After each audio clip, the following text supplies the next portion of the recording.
Welcome back to my channel guys. வாங்க கிச்சனுக்குள்ளே போகலாம். நம்ம இன்றைக்கி என்ன பார்க்க போகிறோன்னா சோயா கிரேவி. அதுக்கு தேவையான சோயா ஃபஸ்ட்டு நம்ம வந்து என்ன பண்ணி வைக்கணும்னா சுடுதண்ணில் உப்பு போட்டு நல்லா ஊற வச்சுக்கணும். அதுக்கு தேவையான இன்க்ரீடியன்ட்ஸ் வந்து கொரியாண்டர் சீட்ஸு, சோம்பு 1 டீஸ்பூனு, சீரகம் 1 டீஸ்பூனு, பட்டை ஒரு மீடியம் சைஸ் பட்டை, ஏலக்காய் 2, கிராம்பு 3, வத்தல் 3லேருந்து 4 வரைக்கும் எடுத்துக்கலாம். இஞ்சி பூண்டு பேஸ்ட் 1 டீஸ்பூனு. இருக்கிற இன்க்ரீடியன்ஸ்லாம் வறுத்து எடுத்து மசாலாவை அரைச்சி தான் இந்த மசாலா வந்திருக்கு.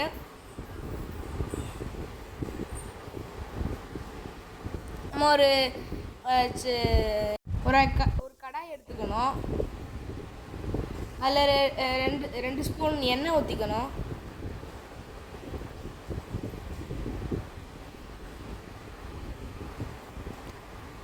நம்ம ஊற்றுனதுக்கப்புறம் அடுப்பு பற்ற வச்சா போதும். அப்புறம் எண்ணெய் காயிற வரைக்கும் நம்ம எண்ணெய் காயிற வரைக்கும் வெயிட் பண்ணணும். நல்லா காயணும் நல்லா. அப்புறம் இந்த பக்கம் வந்து பார்த்தோன்னா நம்ம சோயாவை நல்லா அப்படியே புளிஞ்சு எடுத்து தண்ணி ஒரு சொட்டு இருக்கக்கூடாது. நல்லா புளியணும். நல்லா எப்படி புளிகிறோமோ அப்போ நம்ம டேஸ்ட் நம்மளுக்கு கிடைக்கும். இந்த பக்கம் எண்ணெய் காஞ்சிக்கிட்டு இருக்கு. நம்மளுக்கு வந்து ஒரு பெரிய வெங்காயம் நறுக்கியிருக்கேன். ஒரு பெரிய வெங்காயம் ஃபுல்லாக உள்ளே போட்டுடணும். நறுக்கி வச்சு போடணும். நல்லா கிண்டுனா அந்த கலர் மாறுற வரைக்கும் நம்ம நல்லா கிண்டணும். ஃபுல்லாக கிண்டி முடிச்சதுக்கப்புறம் நல்லா கிண்டணும் கைஸ். ஃபுல்லாக கிண்டிட்டு நம்ம ஊற வச்சிருந்த இதில் கொஞ்சம் நம்ம பவுடரை போட்டு நல்லா பிசையணும். நல்லா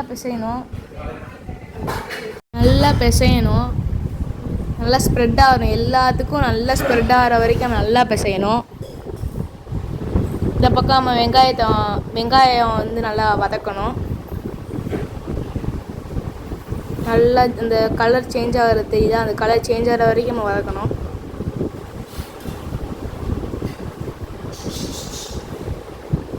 நல்லா வதக்கணும். இந்த கிரேவியை வந்து நீங்கள் சாம்பார் சாதம், தயிர் சாதம் அந்த இதுக்கு யூஸ் பண்ணிங்கன்னா செம்ம டேஸ்ட்டாக இருக்கும்.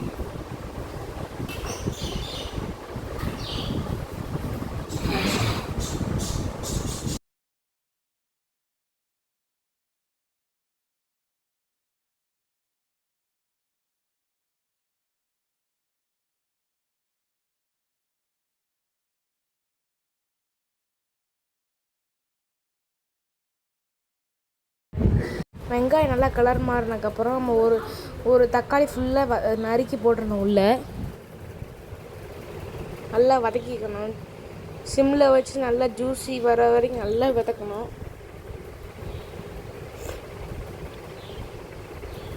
நல்லா வதக்கினதுக்கப்புறம்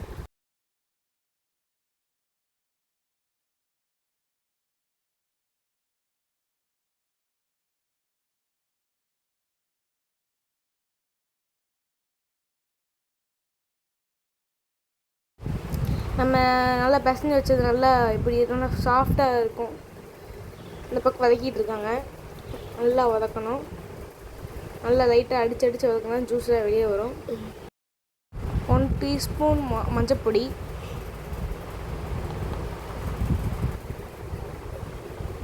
3 டீஸ்பூன் மிளகா பொடி. அதை போட்டு நல்லா வதக்கணும். வதக்கி முடிச்சதுக்கப்புறம் நம்ம ஊற போட்டிருந்த மீன் மேக்கரை உள்ளே போட்டுடணும். நல்லா வதக்கணும். நல்லா ஸ்ப்ரெட் ஆகிற அளவுக்கு வதக்கிட்டு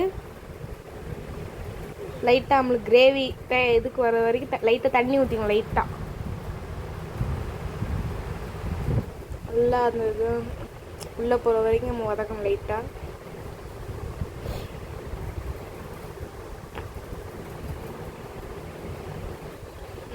ஜூஸ் எல்லாம் வெளியே வந்துடுச்சு பார்த்தீங்களா, அந்த அளவுக்கு வதக்கி வச்சுருக்கணும். நல்லா மூடி போட்டு வச்சு நல்லா வதக்கி வச்சுருக்கணும். நல்லா வதக்கிட்டு தண்ணி ஊற்றிக்கணும். நம்ம இஞ்சி பூண்டு பேஸ்ட் கொஞ்சம் போட்டுடணும், 1 டீஸ்பூனு. அவ்வளோதான், நம்ம டிஷ்ஷு